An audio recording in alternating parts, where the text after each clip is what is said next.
हरे कृष्णा। जगत गुरु श्रील प्रभुपाद की जय। भागवतम के छठे स्कंद में चित्रकेतु का वर्णन आता है। पुत्र की अभिलाष में तड़प रहा था और चलो पर्वत मुनि की दया से उसको पुत्र की प्राप्ति हुई।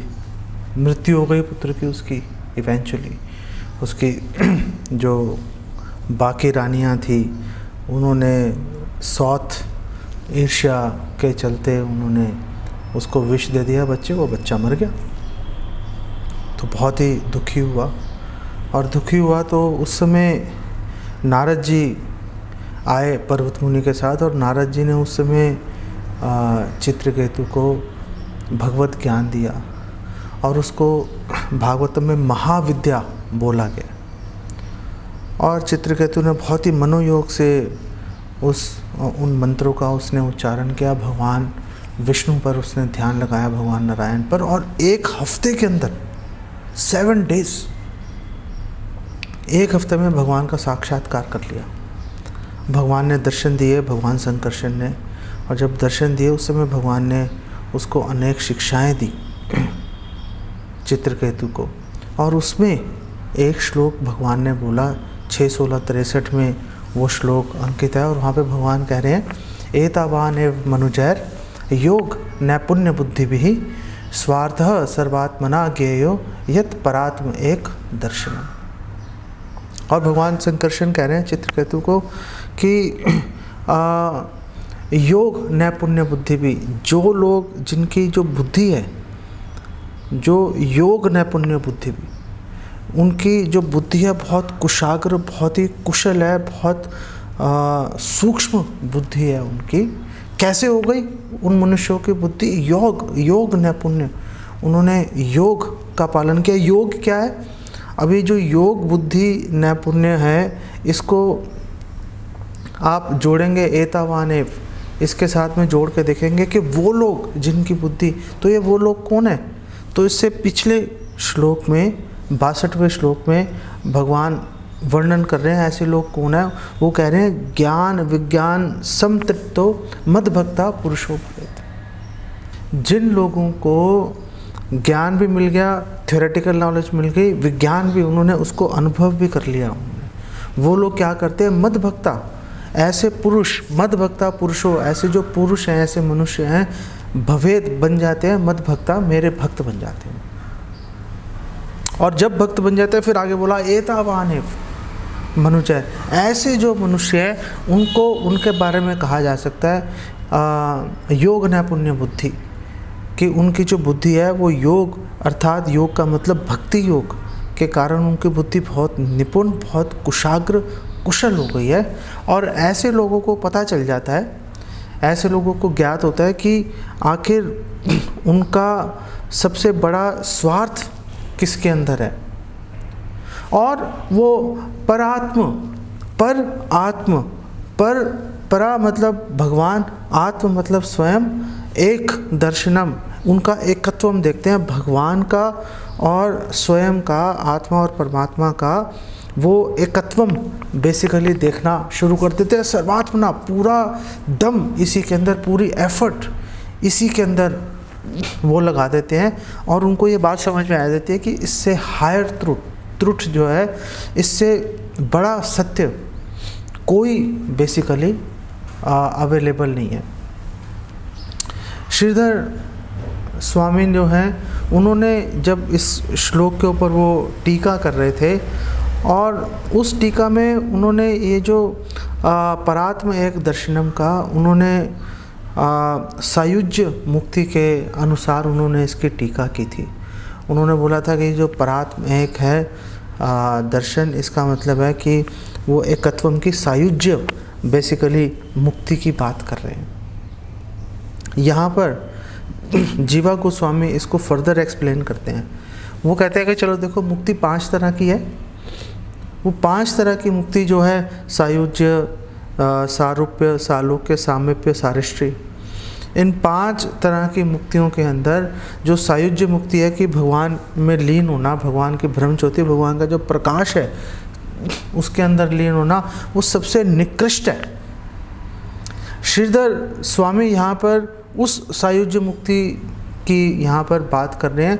जीवा गोस्वामी कह रहे हैं अगर ये जो निकृष्ट जो सायुज्य मुक्ति है, ये जो निकृष्ट सायुज्य मुक्ति है, अगर ये परम पुरुषार्थ अगर हम इसको मान लेते हैं, अगर इसको परम पुरुषार्थ मान लिया तो इससे ये सिद्ध हो जाता है कि जो ऊपर की चार हैं, सारूप्य, सालोक्य, सारिष्टि, ये जो चार हैं वो सामीप्य, ये जो चार मुक्तियां हैं ये तो अपने आप ही परम पुरुषार्थ में इनकी गिनती गणना हो जाएगी। कितनी बड़ी उन्होंने इसको एक्सप्लेनेशन दिया उन्होंने।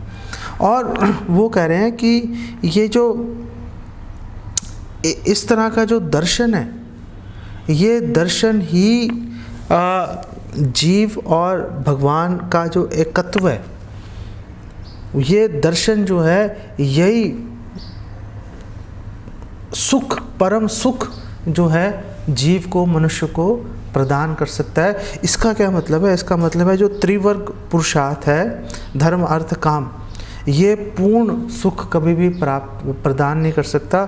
जीव इन तीनों के पीछे भागेगा, कभी भी पूर्ण सुख का अनुभव नहीं कर पाएगा। पूर्ण सुख का अनुभव नहीं कर पाएगा क्या मतलब है कि समझदार व्यक्ति को, योग न पुण्य बुद्धि भी, जो समझदार व्यक्ति हैं, जो साक्षात्कार के पीछे जा रहे हैं, जो आध्यात्मिकता में जिनकी रुचि है, ऐसे लोग कभी भी इस तुच्छ क्षणिक सुख के पीछे कभी भी इसकी कामना अपने हृदय में लेकर नहीं आएंगे। वो हमेशा मोक्ष को अपना टारगेट, अपना उद्देश्य, अपना लक्ष्य बेसिकली वो बनाकर चलेंगे। कैवल्य की जो बात है, कैवल्य श्रील जीवा गोस्वामी भक्ति प्रीति संदर्भ में एक्सप्लेन कर रहे हैं कि कैवल्य का मतलब है भगवान का माधुर्य, भगवान के जो शुद्ध, जो भगवान के जो गुणातीत, प्रकृति के 3 गुणों से जो परे हैं, ट्रांसेंडेंटल है, दिव्य हैं, विशुद्ध जो भगवान के गुण है, भगवान का रूप है, भगवान के माधुर्य है, उसको कैवल्य बोलते हैं। ये जो कैवल्य है, ये कैवल्य को प्राप्त करना ही जीव का परम पुरुषार्थ है और उसी से उसको सर्वाधिक उसको लाभ उसको प्राप्त होगा। जब जीवा गोस्वामी बिल्कुल प्रीति संदर्भ के एकदम शुरू में बात करते हैं तत्वमसि, मायावादी जो हैं, निराकारवादी इस भ्रम वाक्य को लेकर अपना पूरा जीवन लगा देते हैं कि वो भी ब्रह्म है, मैं भी ब्रह्म हूँ, हम एक ही हैं, बात खत्म। तो वो तो आकाश, घटाकाश की बात करते हैं कि जैसे आकाश स्वतंत्र है, हम भी आकाश हैं, लेकिन घड़े के अंदर भी आकाश है, आकाश सामने भी है, लेकिन घड़े के ऊपर ढक्कन लगा दो तो वो बाहर थक के आ जाता है। जब ढक्कन हट जाएगा, जब अज्ञान हट जाएगा तो वो आपस में, जो घट के अंदर आकाश है और जो पूर्ण आकाश है, वो आपस में मिल जाएंगे, लीन हो जाएंगे, एक हो जाएंगे। जब वो घड़ा टूट जाएगा तो वो इस अनुभव से बात करते हैं। जीवा गोस्वामी कह रहे हैं तत्वम असि जो है कि मैं वही हैं, मैं वही हूँ, ये जो बात है, ये बात केवल और केवल प्रीति के स्तर पे संभव हो सकती है। जब तक प्रीति नहीं होगी तब तक वो एकत्व जो है वो कभी भी दिखाई नहीं देगा। अब देखो, आपको इस भौतिक संसार में दिखेगा कि प्रीति के चलते ही लोग जो हैं आपस में एक दूसरे के लिए जान तक न्यौछावर कर देते हैं। वो प्रीति से प्रेरित होता है, कर्तव्य से इतना प्रेरित नहीं होता। प्रीति के पीछे लोग अपना प्रेम अगर है तो जान दे देते हैं। प्रेम के चलते ही जो है ये तत्वम असि जो है वो इस पे लागू होगा, वो इस पे प्रभावशाली होगा। जब जीव, मनुष्य भगवान के कैवल्य, भगवान के माधुर्य से जब आकर्षित हो जाएगा, और जैसे ही वो आकर्षित हो गया उस समय तत्वम असि का जो मतलब है, जो मध्वाचार्य बोल रहे हैं कि उन्होंने इसकी एक यूनिक ट्रांसलेशन दी। उन्होंने कहा कि तत्वम असि का मतलब है कि मैं उसका हूँ, मैं उसका दास हूँ, मैं उसका सेवक हूँ, मेरा एकमात्र कर्तव्य है उसकी मतलब भगवान की सेवा में अपना जीवन अर्पित कर देना, न्यौछावर कर देना। ये तत्वमसि का अर्थ है। तो यहाँ पर ये कैवल्य की जो है कैवल्य का अर्थ हमारे आचार्य जो है वो भगवान के माधुर्य से लेकर आते हैं। जीवा गोस्वामी कह रहे हैं कि क्योंकि ये जो कैवल्य है, जो भगवान की मधुरता है, उसका दर्शन करना ही एकमात्र कर्तव्य है, एकमात्र पुरुषार्थ है, परम पुरुषार्थ वही है। तो इसका मतलब अपने हृदय में, बाहर, मन से, दृष्टि से, सर्वत्र भगवान के दर्शन करना ही एकमात्र कर्तव्य है। जब जीव इस स्तर पर स्थित हो जाता है कि हर तरफ भगवान के दर्शन ही करेगा। और जीवा गोस्वामी एक्सप्लेन कर रहे हैं कि दर्शन अंदर भी होगा, बाहर भी होता है, लेकिन उन्होंने कहा जो नेत्रों से दर्शन होता है, जो बाहर दर्शन होता है, वो अंदर से दर्शन की अपेक्षा उसकी तुलना में वो अधिक श्रेष्ठ माना जाता है कि सामने भगवान स्वयं खड़े ही हैं, भगवान का दर्शन चल रहा है। ये जो बात है ये बड़ी महत्वपूर्ण है। इसीलिए ये जो कैवल्य है, कि कैवल्य का मतलब, दोबारा से मैं बोलता हूँ, भगवान के माधुर्य से जो आकर्षित है वो कैवल्य पंथा। जब कैवल्य पंथा की बात करते हैं, जब भक्तों के लिए कैवल्य पंथा की बात की जाती है, तो कैवल्य पंथा वो हैं जो भगवान के माधुर्य से आकर्षित होकर दौड़ रहे हैं आंखें बंद करके भगवान को प्राप्त करने के लिए। इसीलिए कुंती महारानी ने जब भगवान को प्रे कर रही थी, भगवान जा रहे थे द्वारका हस्तिनापुर से, कुंती महारानी भागवतम पहले स्कंद के 8वें अध्याय के 27वें श्लोक में कुंती महारानी क्या बोल रही हैं? नमो कंचन वित्ताय निवृत्त गुण वृत्तये आत्मा रामाय शांतया कैवल्य पतये नमः। कैवल्य पतये नमः, कि आप कैवल्य पति हो, जो कैवल्य में जिनकी रुचि है, जो कैवल्य के पीछे भाग रहे हैं। अब कैवल्य का मतलब मोनिज्म, जो अद्वैतवाद की तरफ लोग जा रहे हैं, वो भी है, निकृष्ट है, लेकिन वो भी है। लेकिन अगर हम इसको कैवल्य को, हम माधुर्य भगवान का, अगर हम जो कैवल्य पंथा, जो माधुर्य के पीछे धावित हैं, माधुर्य के पीछे दौड़ रहे हैं, अगर हम उस अर्थ को अपने हृदय में लेके आएंगे, तो कैवल्य पते जो हृदय में, बाहर, हर तरफ भगवान को दर्शन कर रहे हैं, भगवान के दर्शन की आकांक्षा रखते हैं, ऐसे लोगों के जो स्वामी हैं भगवान कृष्ण, उनको हम प्रणाम करते हैं, उनको मैं प्रणाम करती हूँ। ऐसा कुंती महारानी का जो है मंतव्य है। क्या ये बात श्रीला प्रभुपाद ने भी बोल रखी है? श्रीला प्रभुपाद ने अपने ग्रंथों में बार बार इस बात का वर्णन किया है। आपको सिर्फ 2-3 उदाहरण दूंगा, बाकी आप चाहो तो आप ढूंढ भी सकते हो ग्रंथों के अंदर। श्रीला प्रभुपाद इसी श्लोक के 1:8-27 भागवतम के श्लोक के व्याख्या में श्रीला प्रभुपाद बोल रहे हैं कि जो भगवान है, भगवान तो आत्माराम है ही, और भगवान सभी अद्वैतवादियों के जो निराकारवादी हैं, जो भगवान की ब्रह्म ज्योति में लीन होना चाहते हैं, भगवान उनके भी भगवान स्वामी हैं। ऐसे व्यक्ति ब्रह्म ज्योति में लीन होना चाहते हैं, लेकिन 2 तरह के लोग आ गए। अब 2 तरह के लोग आ गए। एक कैवल्यवादी अगर हम अद्वैतवादी मानते हैं, और दूसरे कैवल्यवादी हम माधुर्य से आकर्षित हम भक्त को मानते हैं। तो श्रील प्रभुपाद यहाँ कह रहे हैं कि जो अद्वैतवादी हैं, जो निराकारवादी हैं, वो भगवान की ब्रह्म ज्योति में प्रवेश करते हैं, लेकिन जो कैवल्यवादी, जो माधुर्य से आकर्षित हैं भगवान के, वो भगवान की लीलाओं में प्रवेश करते हैं। प्रवेश दोनों कर रहे हैं, लेकिन वो भगवान की ज्योति में, ब्रह्म ज्योति में प्रकाश में लीन हो रहा है और यहाँ भगवान के साक्षात लीलाओं के अंदर ही जो है प्रवेश कर रहा है। वो यहाँ पे कितनी सरल शब्दों में श्रील प्रभुपाद इस बात को एक्सप्लेन कर रहे हैं। भागवतम 3:21-12 के अंदर श्रील प्रभुपाद बोलते हैं कि अद्वैतवादियों के मतानुसार जब एक योगी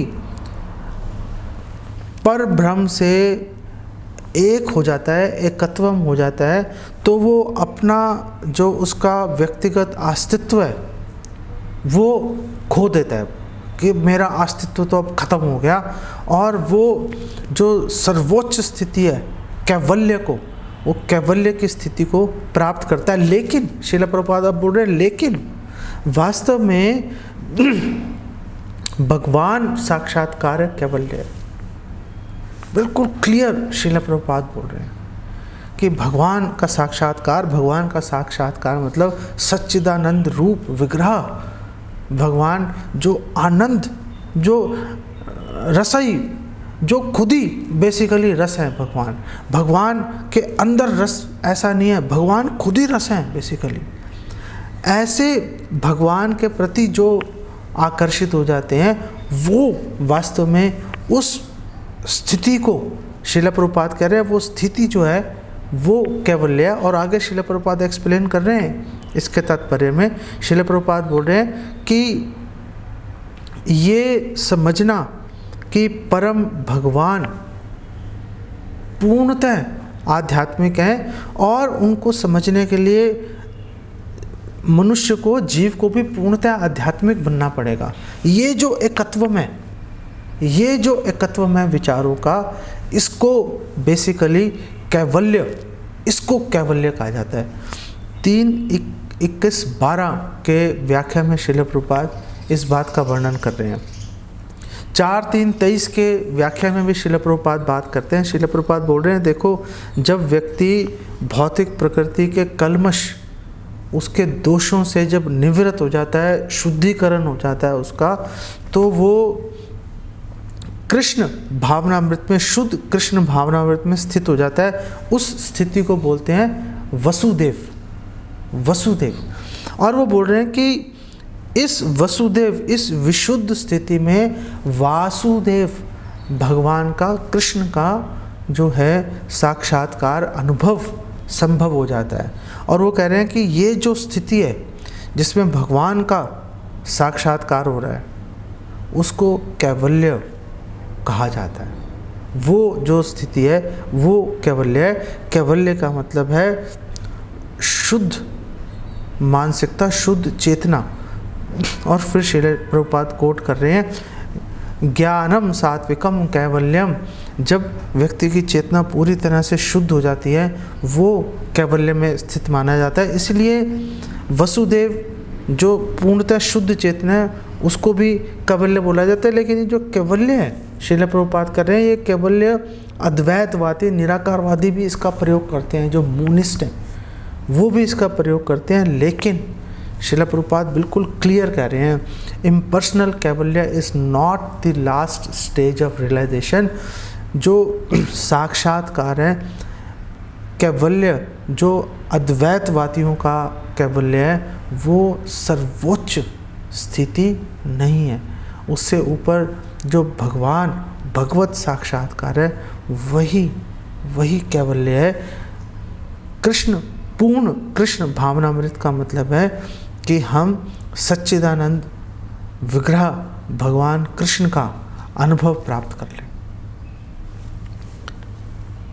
भागवतम के 12वें स्कंद में, बिल्कुल आखिरी स्कंद के अंदर श्रीमद् भागवतम की महिमा का गुणगान किया गया है। वहाँ पर बताया गया कि जो श्रीमद् भागवतम है उसमें पहले बताया गया कि उसमें क्या है, भगवान की लीलाओं का वर्णन है। तो भगवान की लीलाओं का वर्णन है, तो भगवान की लीलाओं का वर्णन किया क्यों जा रहा है, उसका प्रयोजन क्या है? तो भागवतम में एक्सप्लेन किया, कैवल्य एक प्रयोजनम, एक ही प्रयोजन है कैवल्य प्राप्त करना। ये कैवल्य क्या चीज़ है? कैवल्य का जो हमारे आचार्य इसका अनुवाद कर रहे हैं वो कह रहे हैं कैवल्य का अर्थ है शुद्ध, एक्सक्लूसिव भगवत भक्ति।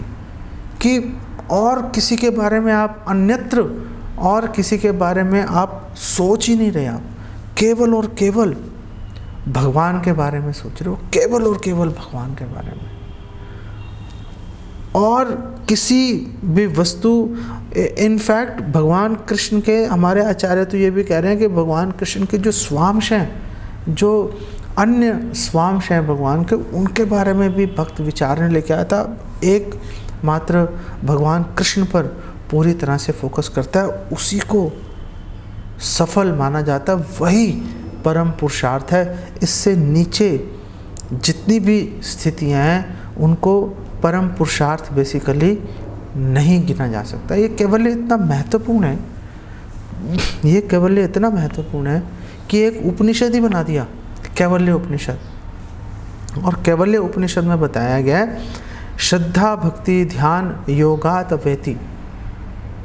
तो कैवल्य उपनिषद के इस वाक्य का अर्थ है कि जो निष्ठावान साधक हैं वो भगवान कृष्ण को प्राप्त कर लेते हैं जब वो उनके मधुर सुंदर दिव्य रूप पर प्रेम से भक्ति सहित जब उन पर अपना ध्यान एकाग्र करते हैं, उन पर अपना ध्यान लगाते हैं, उससे जो वो भगवान को ही वशीभूत कर लेते हैं, भगवान को ही प्राप्त कर लेते हैं, उसको कैवल्य बोला जाता है। तो जो मायावादी हैं, जो अद्वैतवादी हैं, उनको समझने दो, उनको समझने दो। हम उनसे जाकर कोई बहस नहीं करने वाले इस विषय में। उनको समझने दो भगवान के, हम तो भगवान के जो ज्योति है भगवान के शरीर की, हम उसमें प्रवेश कर जाएंगे, परम सुख की प्राप्त कर लेंगे। लेकिन हम ना तो उनसे बहस करना चाहते हैं, हम अपना जो समय है, जो कि बहुत ही कीमती है, बहुत ही थोड़ा सा समय है, उसको हम सारा भगवान के मधुर, भगवान के रूप पर हम अपना ध्यान पूरा लगाना चाहते हैं, जिससे कि जो परम पुरुषार्थ है, जो वास्तविक कैवल्य है, जो भगवत साक्षात्कार है, उस स्तर तक हम भगवान और भक्तों की कृपा से हम वहाँ पर पहुँच जाएं।